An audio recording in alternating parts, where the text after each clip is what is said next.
नमस्कार मित्रों, मैं ललित शर्मा और ललित संस्थान यूट्यूब चैनल में आपका स्वागत है। आज आपको प्रतिशत का पार्ट सेकंड देखें।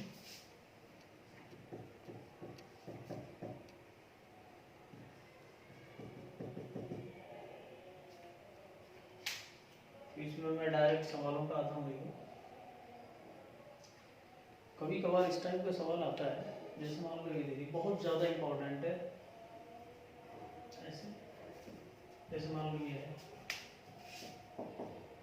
कि राम की आय शाम की आय से 25% अधिक है, तो शाम की आय राम की आय से कितने प्रतिशत कम होगी। इस टाइप का कोई सवाल आता है मान लो, तो डायरेक्ट आपको, अब डिस्क्रिप्शन में नहीं चल रहा है, मैं सीधा बता दूंगा आपको। 25% अधिक है ना, तो ये लो 25 बटा अधिक है 100 में जोड़ लेना, कम है तो घटा लेना 125 और इंटू 100। या सूत्र की फॉर्म में आपको चाहिए x बटा 100 प्लस माइनस एक्स इंटू 100। मतलब क्या है कि ज्यादा है, मान लो 25 अधिक है तो यहाँ प्लस कर देना, कम है तो माइनस कर देना और इंटू 100। अब 25 पंजे कितना आया 20%, तो कितना परसेंट डाउन आएगी 20%। अब देखो ये क्या है, ये सवाल दो तीन तरीके से घूमता है। कभी कभी ऐसे भी आता है, कभी ऐसे भी आ जाता है। देखो जैसे मान लो ये है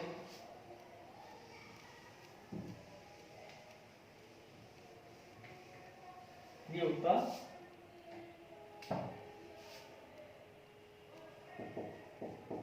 चाय के भाव में कुछ 20% कमी आने पर 10 कर दिए, 10% कमी आने पर कोई गृहिणी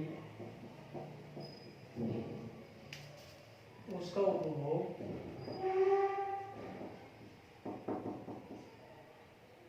कितने प्रतिशत बढ़ावे कि खर्चा उतना ही बना रहे, खर्चा उतना ही बना रहे।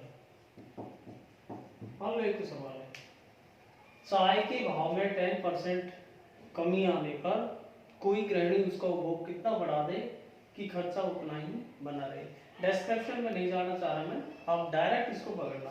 10 कमी है ना, बस 10 बटा कमी है 100 में से लेस कर दो 10 को 90 और गुना 11 से 1 बटा 9। क्लियर है? जैसे और कैसे आ सकता है, देखो मान लो ये होता, सवाल वही है, एक ही है लॉजिकल। जैसे ये होता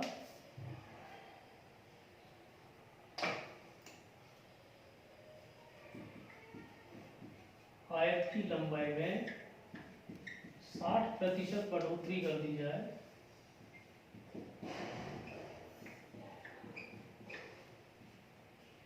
बढ़ोतरी कर दी जाए तो चौड़ाई में कितने प्रतिशत कमी करें कि क्षेत्रफल में कोई परिवर्तन ना हो।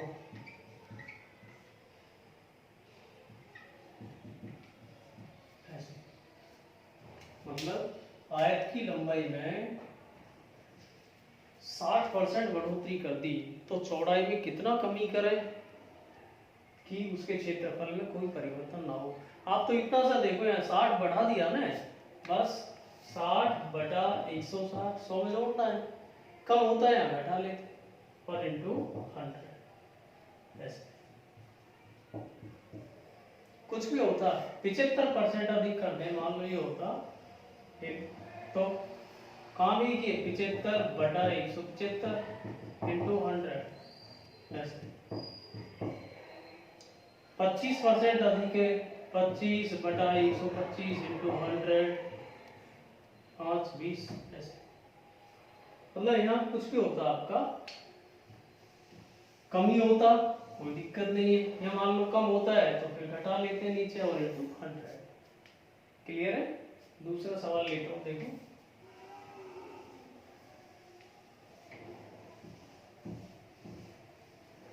कभी कभी इस टाइप से सवाल कब होता है, जैसे ये दे दिया मान लो ये कोई सवाल है,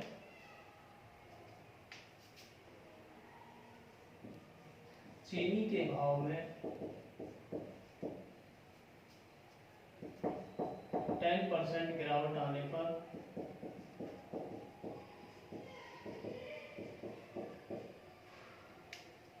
कोई व्यक्ति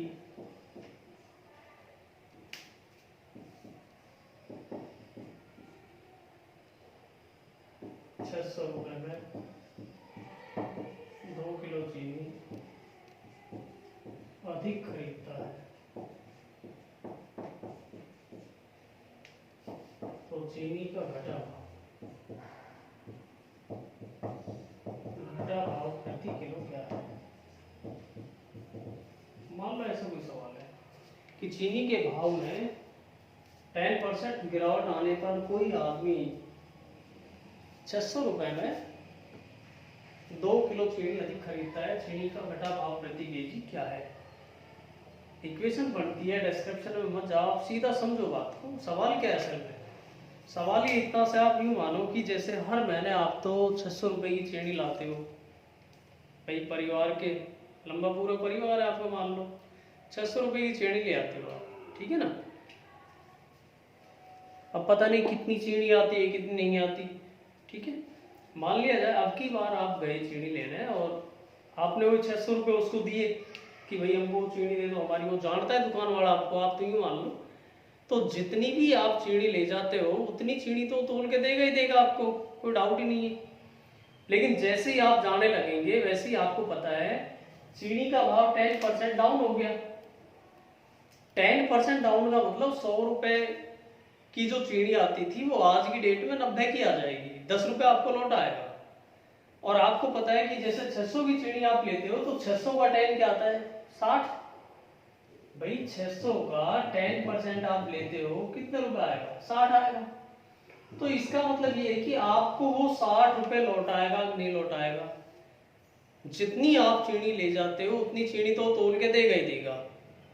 आप चल दिए यूँ मान लो, आपको रोकेगा भैया रुको अभी भाव डाउन हो गया, कितना डाउन हो गया 10% हो गया, 600 का 10 आएगा कितना 60 आपको लौट आएगा वो। पर आपने किया ठीक है क्या करेंगे एक काम कर इनकी भी चीनी दे दो हमको, तो उसने उठा के आपको 2 किलो और अधिक दी। इसका मतलब आपको ये समझ में आता है वो ₹60 को आप ले जाओ 2 किलो चीनी आएगी क्या, नहीं आएगी ना। पर आप लोग 60 लोग ठीक है भाई इनकी भी चीनी दे दो हमको, तो उसने 2 किलो दिया। 1 किलो का भाव क्या है बताओ ₹30 पर केजी। इतना सा सवाल है। हाँ इसमें कोई ये भी नहीं साहब यहाँ 10 ये भाव गिरा है तो ये सवाल होगा क्या, बढ़ता है तो भी कोई आपत्ति नहीं। जैसे मान लो और मैं दूसरा सवाल देता हूँ ऐसे, जैसे ये लो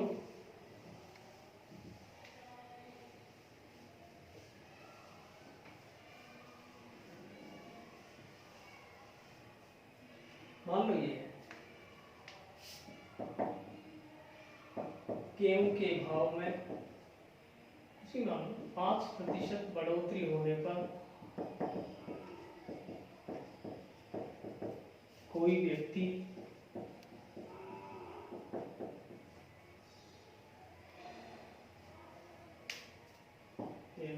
₹1200 में और कुछ डाल लेते हैं ₹800 में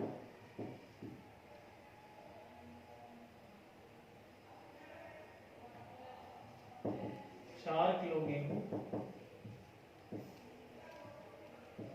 कम खरीदता है, तो बताओ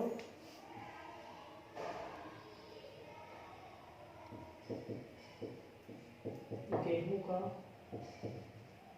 बड़ा भाव प्रति केजी क्या है। मान लो ऐसा कोई सवाल है, गेहूं के भाव में 5% बढ़ोतरी होने पर कोई आदमी 800 रुपए में 4 किलो गेहूं कम खरीदता है। सीधी सी बात है, भाव बढ़ गया मान लो, भाई आप बाहर रह रहे हो भाई, ठीक है ना, और वहां पे हर महीने आप 800 रुपए के गेहूं ले आते हो, हर महीने दुकान वाला भी आपको जानने लग गया, आप भी मानो, तो हर महीने जब 800 के गेहूं लाते हो तो अब की बार आप गए, आपने 800 रुपए दिए उसको, पर जितना गेहूं आपको हर बार मिलता है क्या उतना मिलेगा अब आपको? नहीं मिल पाएगा, क्योंकि भाव बढ़ गया। कितना बढ़ गया? 5% बढ़ गया। और आपको पता है 800 का 5% बढ़ता क्या है भाई? 40 रुपए बढ़ता है। बात आ रही है? 800 का 5% आता है 40। आपसे वो बोलेगा भाई साहब उतना ही गेहूं आप ले जाना चाह रहे हो तो एक काम करो 40 रुपए और दो, पर आपने बोला भाई ठीक है मैं पैसे नहीं लाया, 40 रुपए तो नहीं लाया, एक काम करो कम कर दो गेहूं को, तो उसने उठा के आपको कितना कम दिया? 4 किलो गेहूं कम दिया, 4 किलो गेहूं कम खरीद पाया वो। इसका मतलब समझ में आ रहा है आपको कि यार वो 40 रुपए में 4 किलो गेहूं आते हो, आप उसको 40 दे दे तो 4 किलो गेहूं दे दे आपको, और आपने 40 नहीं दिए तो 4 किलो गेहूं कम दे रहा है आपको। इसका मतलब 1 किलो गेहूं का भाव क्या है बताओ? 10 रुपए पर केजी। क्लियर है? तो इस टाइप से बड़ा भाव है चाहे घटा है कोई इश्यू नहीं है इस चीज का। देखो और कैसे आते हैं सवाल।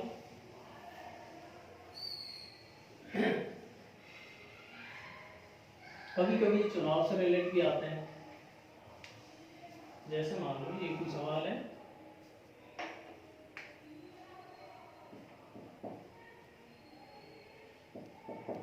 एक चुनाव में दो प्रत्याशी खड़े हुए, ठीक है, 10% मतदान नहीं हुआ,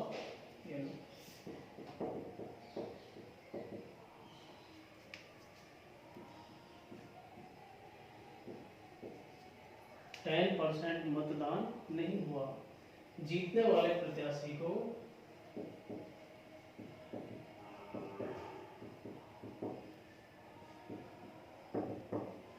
कुल मतों का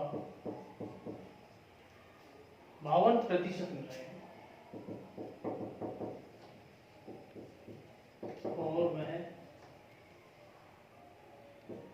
180 मतों से विजयी हुआ।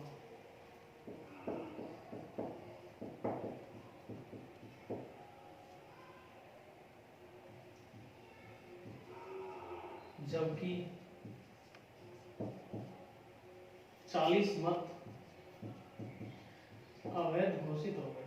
ये परसेंटाइल नहीं है, 40 मत है डायरेक्ट अवैध घोषित हो गए। तो बताओ कुल मत कितने हैं? वीडियो को थोड़ा पॉज करें और एक बार आप सेल्फ ट्राई मारो, थोड़ा देखो। मैं इतने मार्कर में ही डालता हूँ थोड़ा।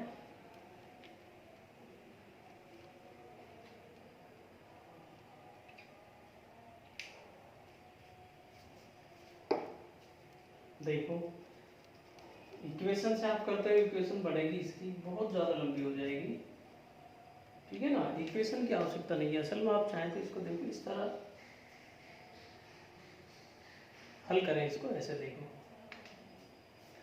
भाई, मान लिया जाए हम तो 100 मान लेते हैं, वोट कितने हैं, जैसे 100 ही वोट है,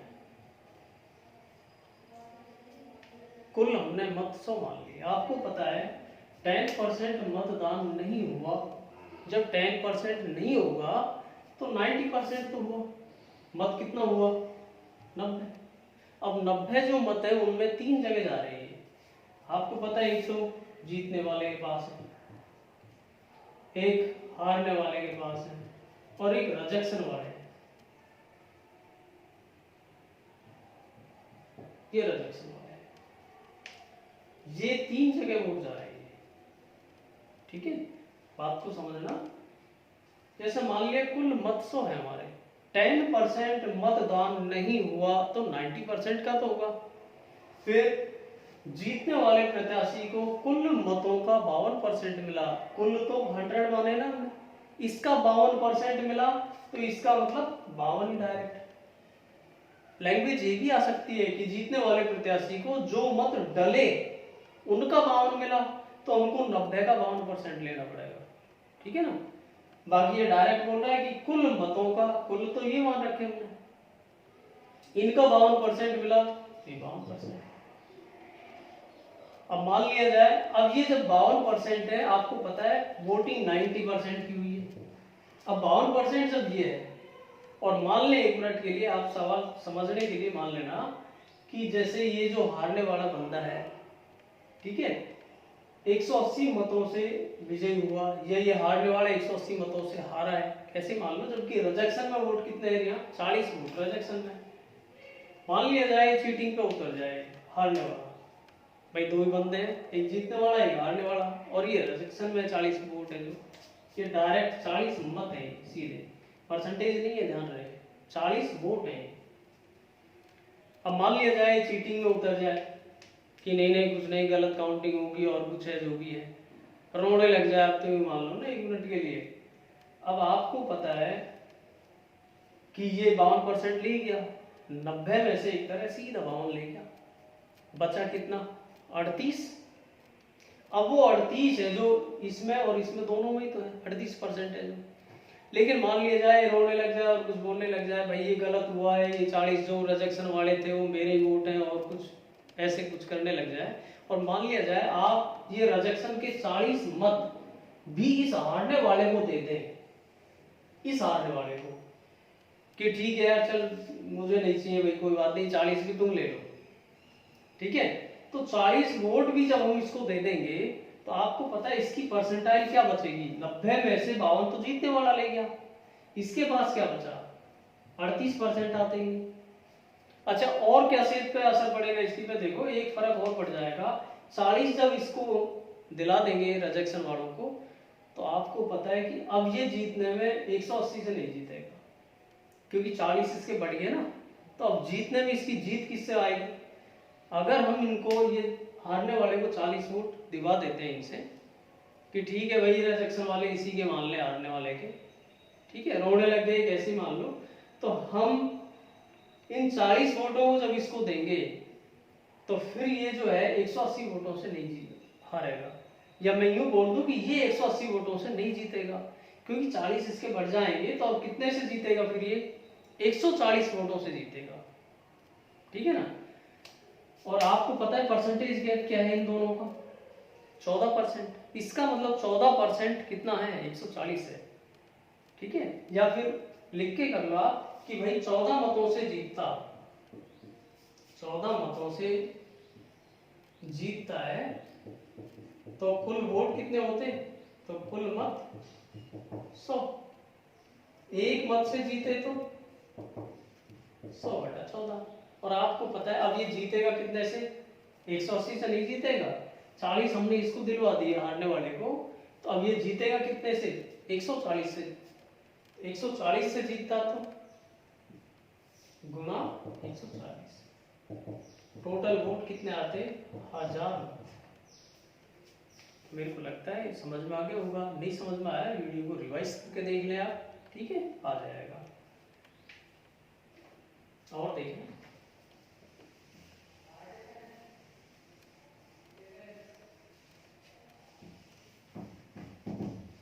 ठीक, कभी कभी एसएससी लगातार सब पूछ रही है, इस पे सवाल है जो देखो,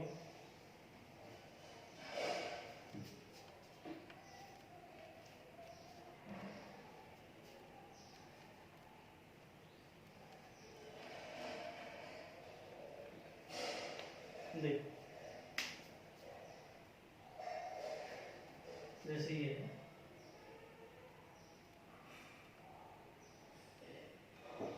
ये क्वेश्चन है 4000 का रूल,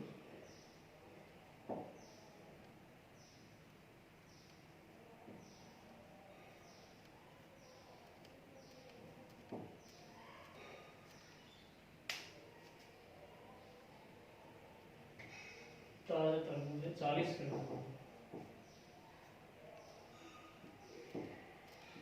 10% पानी है, ठीक है। 40 किलो का कोई ताजा तरबूज है और उसमें 10%, 10 का 90%, और बढ़िया है, ज़्यादा 90% पानी मान लो, ठीक है। कुछ देर बाद उसमें 80% पानी रह जाता है, 80% पानी रह जाता है।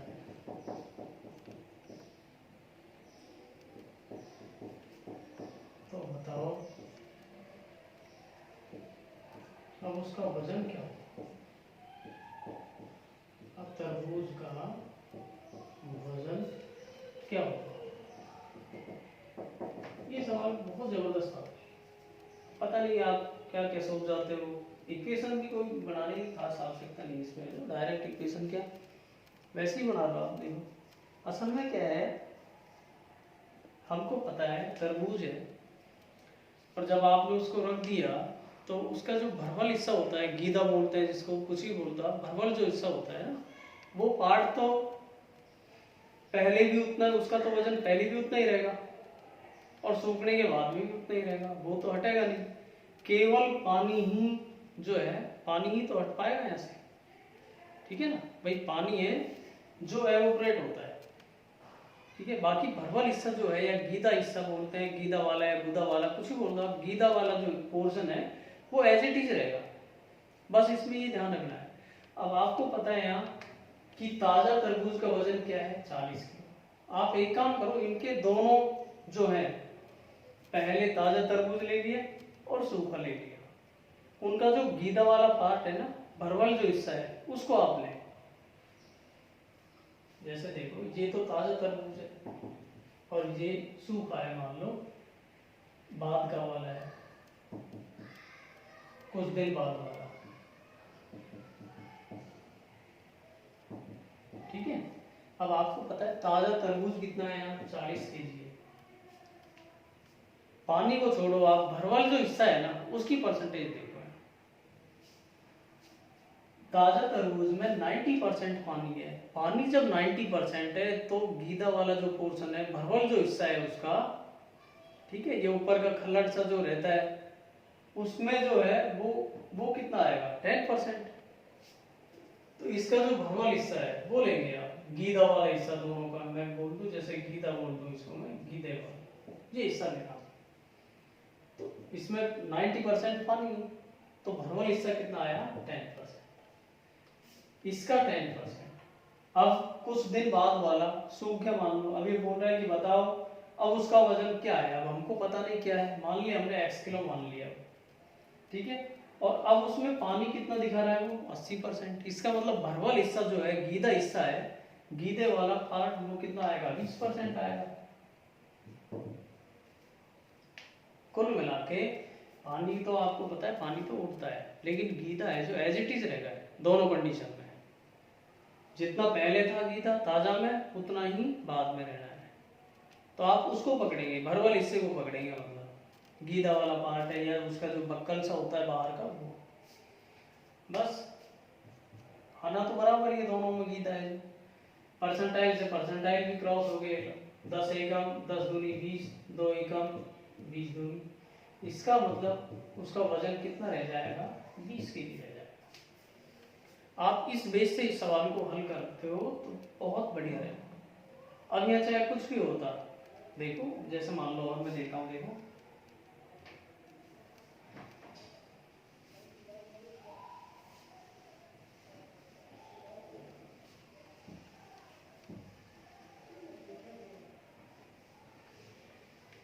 जैसे एक कोई सवाल होता,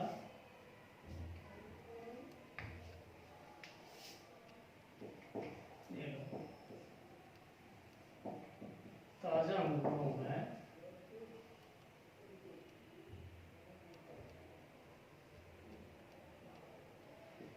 95% पानी है,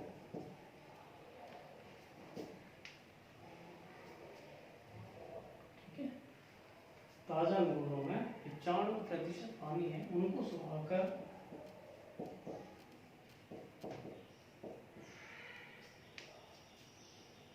किशमिश बनाई जाती है, उनको सुखाकर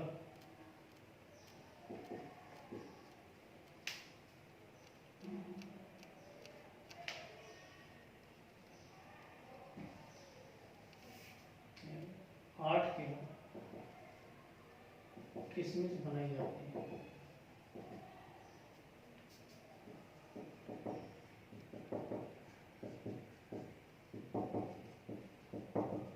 किशमिशों में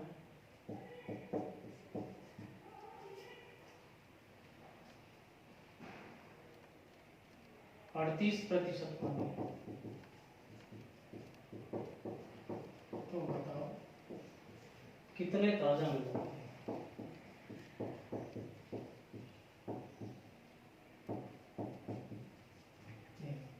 अब देखो मैंने वैसे ही बना दिए, हो सकता है क्योंकि मैंने कोई डिजिट को वैसे एज्यूम कर लिया है, पॉइंटेड आ सकते हैं, कोई इशू नहीं इस चीज़ का। देखो ताज़ा अंगूरों में 35% पानी है। आप पानी को छोड़ो, आप उसका जो भरवल हिस्सा है ना उसको पकड़े आप। तो अब ताज़ा है और एक सूखे हैं, ये ताज़ा है और ये सूखे हैं, ठीक है।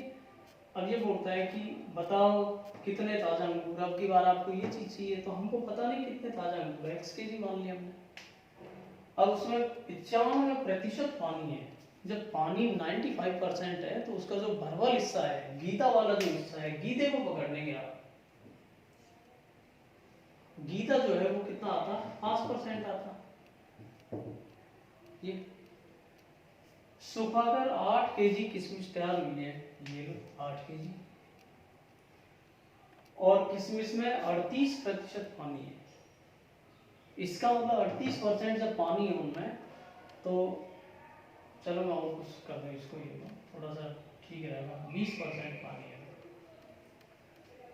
20% पानी है, तो कितने ताजा अंगूर है। अब यहाँ पानी जब 20% है तो उसका जो भरवल हिस्सा है, गीदा है, वो कितना आएगा, 80% होगा, इसका 80%, क्योंकि गीदा दोनों कंडीशन में बराबर आना है, ठीक है। बस बराबर कर दिया, परसेंटेज से परसेंटेज कैंसिल आउट है, 5 एकम और ये 16 पंजे 80, ठीक है। x बराबर आया क्या, 128 के। इसका मतलब ताज़ा अंगूरों का जो वजन है कितना है, 128 किलो। तो मेरे को लगता है समझ में आया होगा आपको, नहीं आया है रिवाइज करके देख लेना। देखो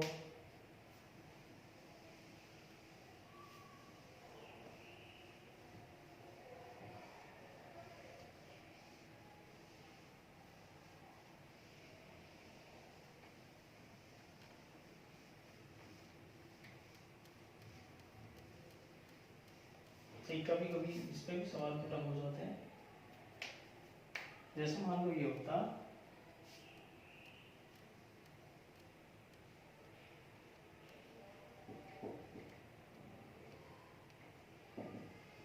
इनकम टैक्स की दर में 20%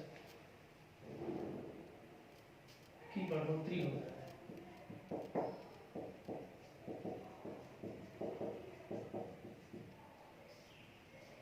तो व्यक्ति की शुद्ध आय में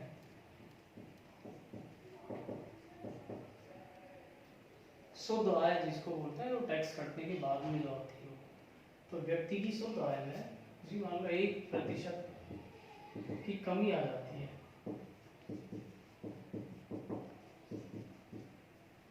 बताओ टैक्स की दर क्या है, टैक्स की दर क्या है। मतलब क्या बोलता है ये, देखो तो बोलता है यार कि यदि इनकम टैक्स 20% बढ़ जाए तो व्यक्ति की शुद्ध इनकम में 1% की कमी आ जाती है। बताओ टैक्स की दर क्या है।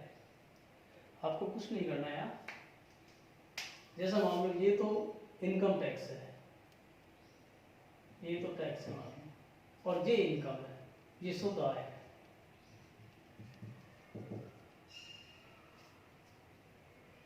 अब ये बोलता है इनकम टैक्स की दर में 20% की बढ़ोतरी हो जाए। एक तरह टैक्स का तो 20%, टैक्स का 20%, तो शुद्ध इनकम 1% कम हो जाती है, और इनकम का जो है शुद्ध आय का 1%, आपस में बराबर हुआ। इसका मतलब आपको पता है परसेंटाइल परसेंटाइल कैंसिल आउट हो जाएगा। आप टैक्स में और शुद्ध इनकम में देखें, टैक्स में और शुद्ध इनकम को इधर ले लें, नेट इनकम जो होने वाली है शुद्ध आय, इसमें जो रेशो आया ये 1 ये 20 इधर आ गया, 1:20 का रेशो आया। अब आप बात तो समझो कि जैसे कोई आदमी की टैक्स कटने के बाद में इनकम 20 है और टैक्स लगा उसका 1 रुपया, एक तरह उसकी जो टोटल आय आएगी वो कितना हुई 21 टोटल आय, ये शुद्ध आय है। टैक्स कटने के बाद में तो 20 है, 1 रुपया टैक्स का है और टैक्स कटने के बाद में क्या मिलता है उसको 20, एक तरह टोटल इनकम क्या है 21 है। अब 21 रुपए में से टैक्स का क्या अदा करता है वो 1 रुपया, इसका मतलब टैक्स की जो दर आएगी, टैक्स की दर 1/21 और इंटू 100, ऐसे 21 चौके 84 और टैक्स की दर आएगी 4 सही 16/21%। तो कुल मिला के ये भी उसी लॉजिक पे है। कभी कभी ऐसे सवाल पुटअप होते हैं, देखो जैसे मान लीजिए कोई सवाल है,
जैसा मान लीजिए कि एक कंपनी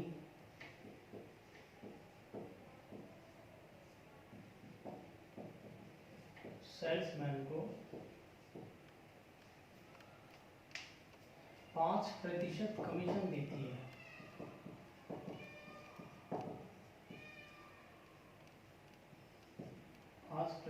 कमीशन देती है, लेकिन 30,000 से ऊपर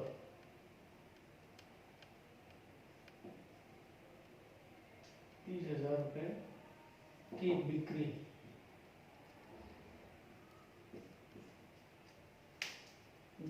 से ऊपर 1% का बोनस भी देती है।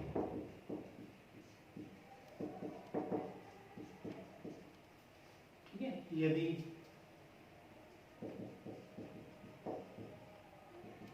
सेल्समैन को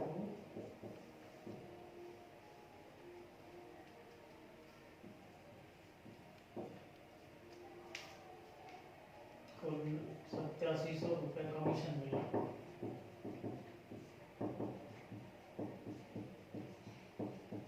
तो बताओ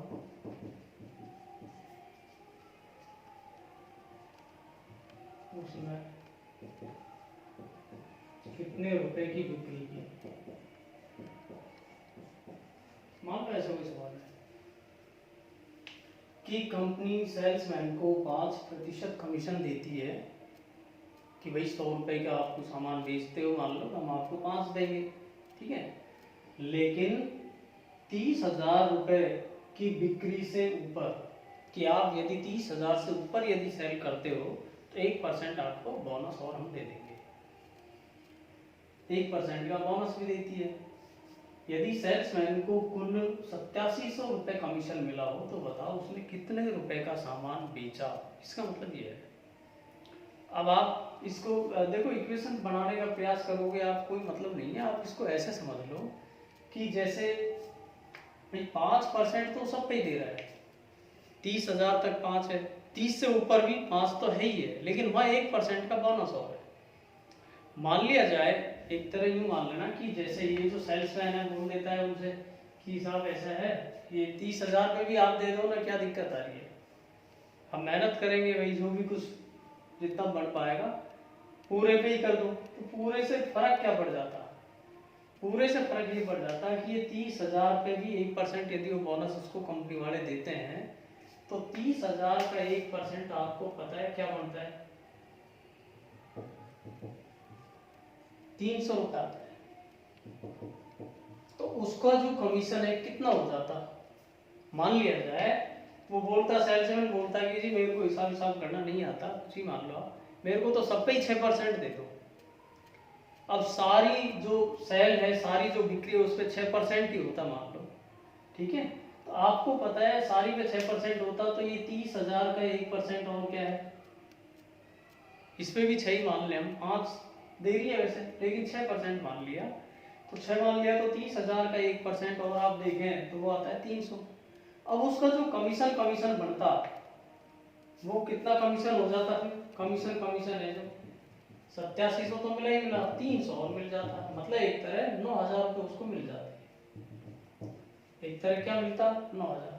और 9,000 रुपये जो है वो क्या है, बिक्री का 6% हुआ, ठीक है ना। एक तरह आप लिख के कर लो चाहे कि भाई 6 रुपये कमीशन मिलता, तो बिक्री कितने की आती, 100 रुपए की। और मान लिया जाए 9,000 रुपए का कमीशन मिलता उसको, तो बिक्री कितने की आती, 100/6 गुना 9,000, जो भी आया 3 दूनी 3 तिये या 15×6 90।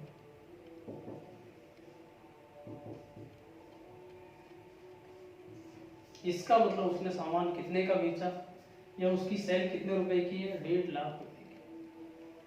ओवरऑल मेरा मतलब इतना सा था कि आप इसको जो है पूरे को, भाई 5% तो 30,000 तक दे रहा है, 30,000 से ऊपर पर वो 5 की जगह क्या दे रहा है, 6, 1% बोनस हो रहा है।